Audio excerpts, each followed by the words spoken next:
What's up, y'all? This is your boy Eddie Jackson. This is the Drop That Podcast. This is Fight Talk. Before we get into some Fight Talk, this episode is brought to you by Layback TV. Over 10,000 channels, movies on demand, every sports channel, all the languages, all the HBOs. Go on laybacktv.com so you can download on your iPhones, Androids, and your Fire Sticks. Now, this is Fight Talk. We're here live at Harry Reid International Airport in Las Vegas, Nevada, home of the UFC, but also home to the event that took place this past weekend, UFC 329. You know what I'm saying? Let's not waste any time. Let's get into the shits, okay? Now, we'll go to the most disappointing shit all over to the highest disappointing shit. So, Tracy Cortez got made fun of at the weigh-ins on a face-off with eyelashes and all that shit by Wang, to basically get a legal knee to the face, and a point deduction from that opponent, to just losing by unanimous decision.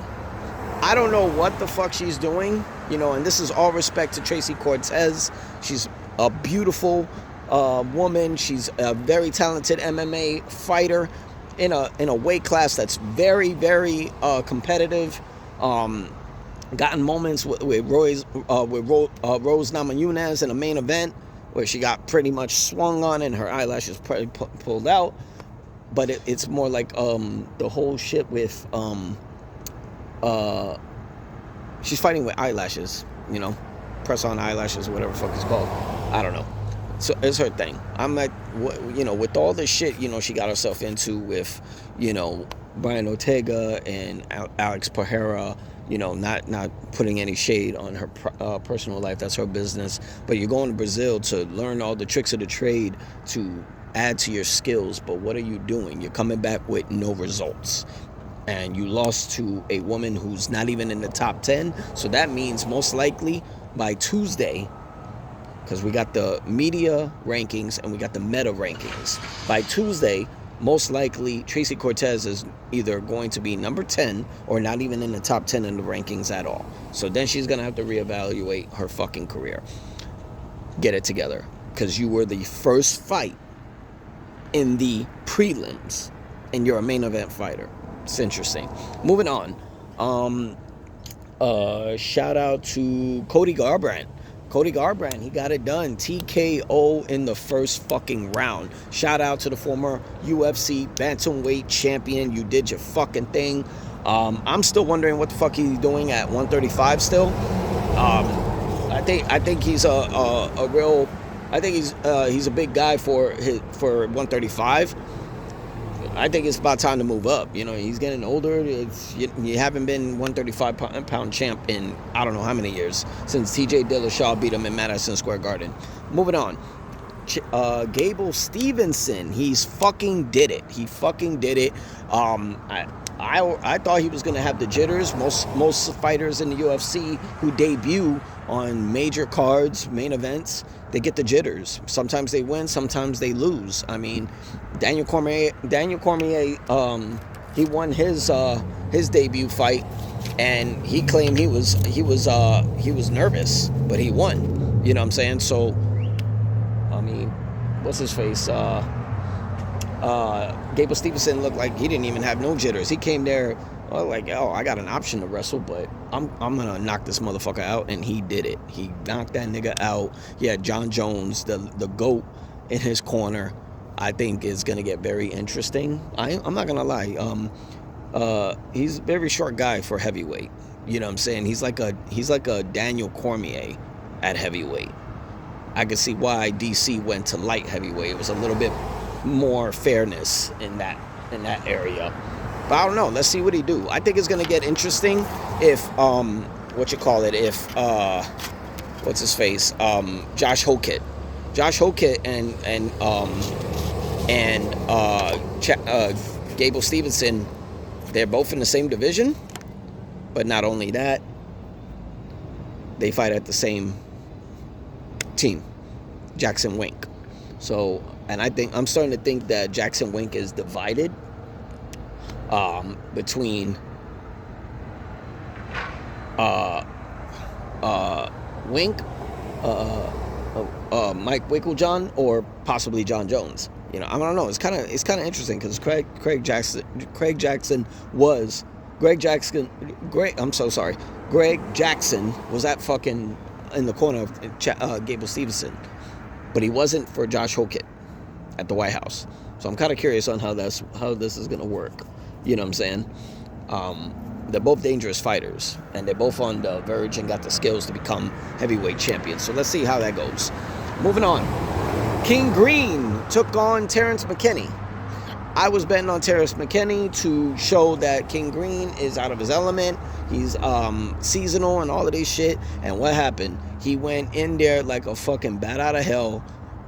Weird-ass game plan to overwhelm King Green and gassed himself out in the first fucking round and got hit with a liver shot. King Green gets the TKO. Shout out King Green. Lost money, but shout out. He's still in that shit. But, you know, shout out to both of them because they were both boys. And they're still boys. They both went out, had drinks at the club and shit, chilling, going on IG and all of that shit. So, whatever. I got no ill will. I just lost money out of it. Robert Whittaker, the Reaper, former UFC middleweight champion, wins his debut at light heavyweight, 205 pounds, with a good TKO. They say he broke that nigga's jaw. Okay. I want to see how far we can go when it comes down to Whittaker going over to 205 and trying to pursue a 2-division championship.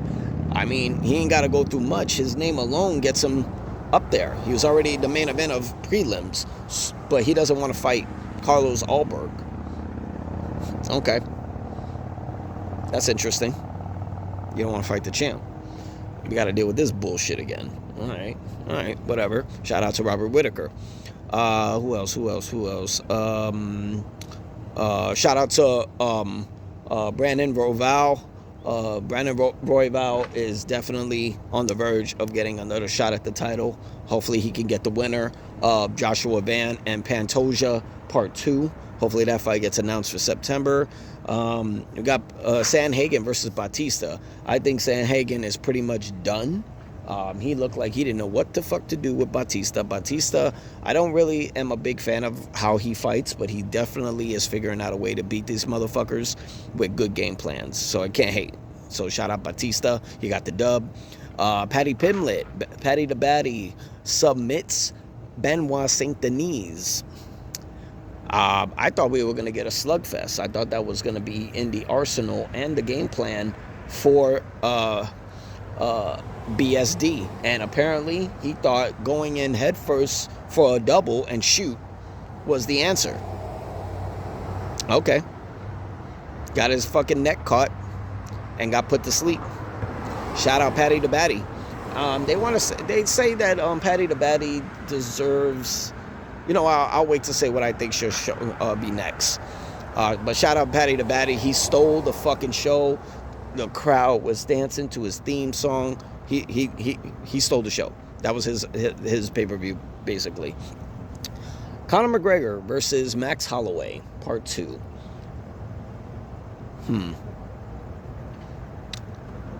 Interesting. I don't know. They fucked that up. Conor fucked that up. Some people say he got injured on the way, or he got injured in a bad landing. I don't know. He fucked up a lot, bro.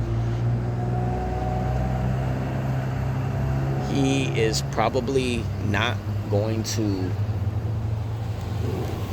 get a big championship fight next. He doesn't deserve one at welterweight. My bad, y'all. Had to switch up the location. It gets a little crazy out here in Harry Reid International Airport in Vegas. But back to the Conor McGregor thing. I'm not gonna lie. He's had a 2-fight deal with the UFC.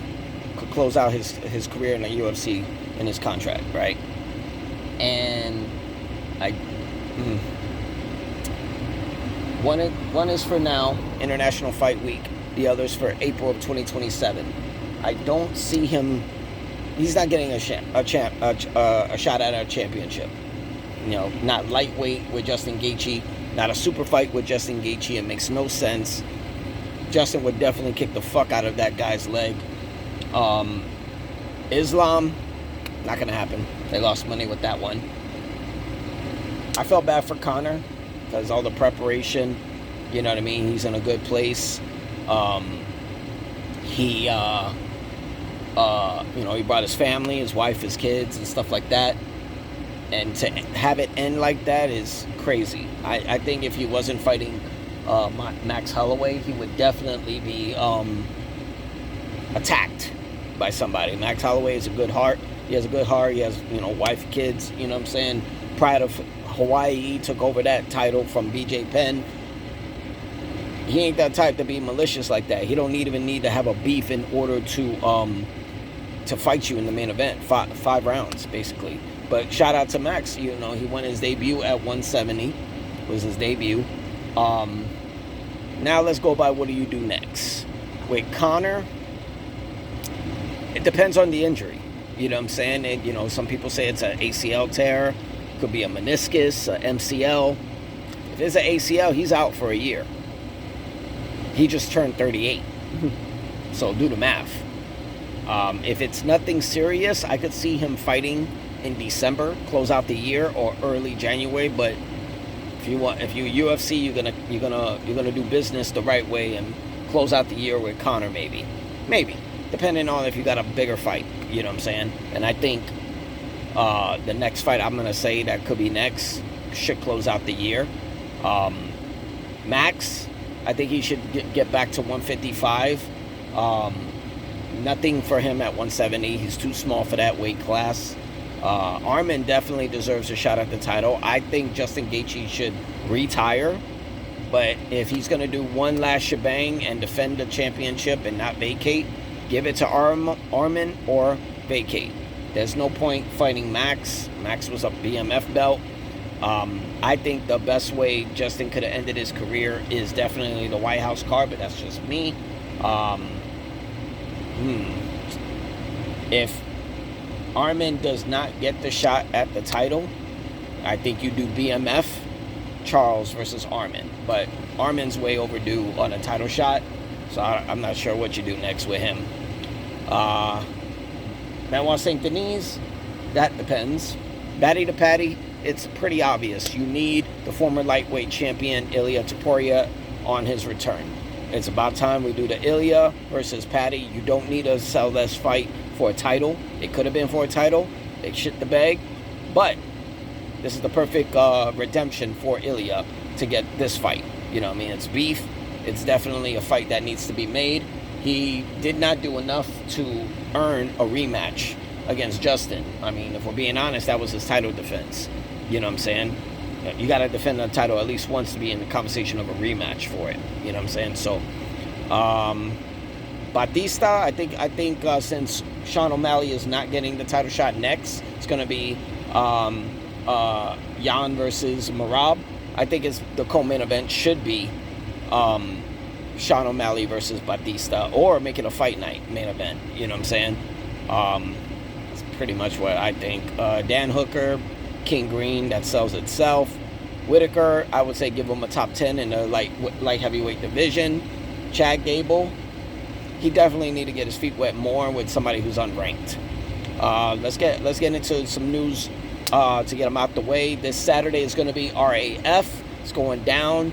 It's going to be a new championship. It's kind of a cruiserweight championship that they created. That's going to be Arman taking on Colby Covington. Arman Tsarukyan, Colby Covington, main event. They're both undefeated at RAF. I don't know.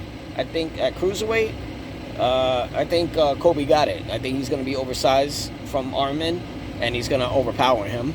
You got Ben Askren after a whole double lung surgery is going to be taking on the former UFC welterweight champion Bilal Muhammad. I really don't want to see it, so God willing on Ben Askren. Hope he comes out okay. Healthy is more important than anything. We got Earl Spence, who just arrived in Australia. Something went down as far as his passport, getting into the country. and he asked the commission to bulk up the weight on his fight with Tim Tszyu. It's no longer going to be at 154 super welterweight. They're going to go to 160 middleweight.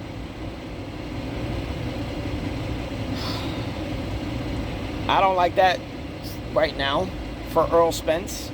You go away for 3-4 years ever since your TKO loss to Terrence Crawford, and you're, instead of moving up to super welterweight, which is 154 from 147, you're asking, hey, can we add 6 more pounds to 160? That's middleweight. They granted him, so whatever. We got Dricus du Plessis this Saturday in Oklahoma City, OKC, taking on the former UFC welterweight champion Kamaru Usman at middleweight. That's right, the former middleweight champion is taking on the former welterweight champion at 185. I liked how the last fight that Usman had at middleweight, I think that's the weight class for him now. I don't know how those knees hold up on a bigger guy like DDP. I don't know. I think it's going to come down to who has the best game plan. If it's going to go strikes, I got Usman all day. If it's going to go grappling, I got DDP. So I think I would call that one a coin toss. They said that Tank Davis is in talks to fight Manny Pacquiao ever since the Floyd Mayweather fight went dead. At what weight class? So we got a 135 pounder. Instead of going up to 140 to fight Shakur Stevenson, you're going to skip that and go to 147 to fight a 8-division world champion in Manny Pacquiao. Okay, somebody needs their confidence boosted back up, I guess. Whatever. I'll believe it when I see it. He needs that Lamont Roach fight, though. He definitely needs to correct that mistake.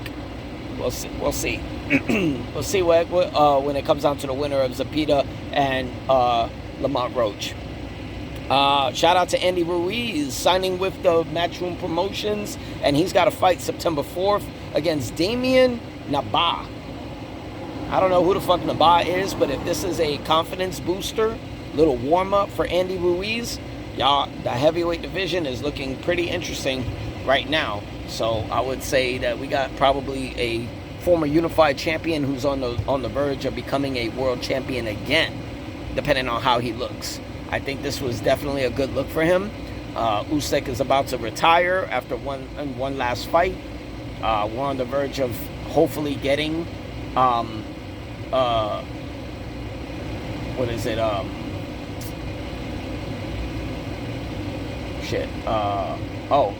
Tyson Fury versus Anthony Joshua. We'll know by next month. It's going to be a sure shot for Andy Ruiz, whoever's going to be facing him. But let's see how he looks. And in closing, we got finally the fight that needed to be made, September 12th, going down in Las Vegas, here in this beautiful Sin City, at the T-Mobile Arena. I'm talking Ryan Garcia defending the WBC Welterweight Championship against Conor Benn, the #1 contender. We can call it Garcia versus Benn, or we can call it Golden Boy versus Zuffa Boxing. I honestly, this is too early to determine what kind of fight we're going to get. Garcia's last performance against Mario Barros, masterful, knocked him down, showing him that 147, he's on a new verge, new chapter. Conor Benn against Regis, let's see. It wasn't officially at 147, but let's see. You got to make weight. It's championship weight, and this ain't going to be a walk in the park for Conor Benn, I tell you that much. The shots that he was getting from Regis, he can't have those shots be landed by Ryan Garcia. Ryan Garcia comes with a good game plan and lands. Might be a long road for Conor Benn. But before we even get into that fight, because we got 2 months before we see it, I'm so fucking hyped on the press conference. I can't wait for the press conference. I want to see what the press conference is going to be about, to see Ryan Garcia and Oscar De La Hoya for Golden Boy, and Conor Benn and Dana White for Zuffa Boxing. Who we're going to forget is going to be Garcia versus Benn. We're going to be thinking, oh, it's really Dana White versus Oscar De La Hoya. Let's see. It's going to be bars, F-bombs, everything we expect. But let's see. Let's see. I think it was smart for Dana White to not attend Turki Al-Sheikh's peacemaking meeting. I think it was smart of him not to attend that shit, because then we wouldn't be getting this fight and we wouldn't be getting this press conference. But that's all I got for Fight Talk. This is your boy Eddie Jackson. This is Drop That Podcast. Make sure y'all subscribe. Hit that like button. Hit the sub button. Hit the comments. Let me know what y'all think about what happened with Conor McGregor. You know, I know he's getting a lot of slack out there and all that on social media, but let me know what y'all think about what Conor McGregor's next move should be. What's his next fight, weight class, all that. What you think about Garcia versus Penn announcement? Who you got with DDP and Usman? Do you think you need Pacquiao versus Tank Davis? The whole works. And are you hyped now that Spence versus Tim Tszyu is at 160? All right, I'm your boy D Jackson. This is Drop That Podcast. Y'all be easy, all right? Peace.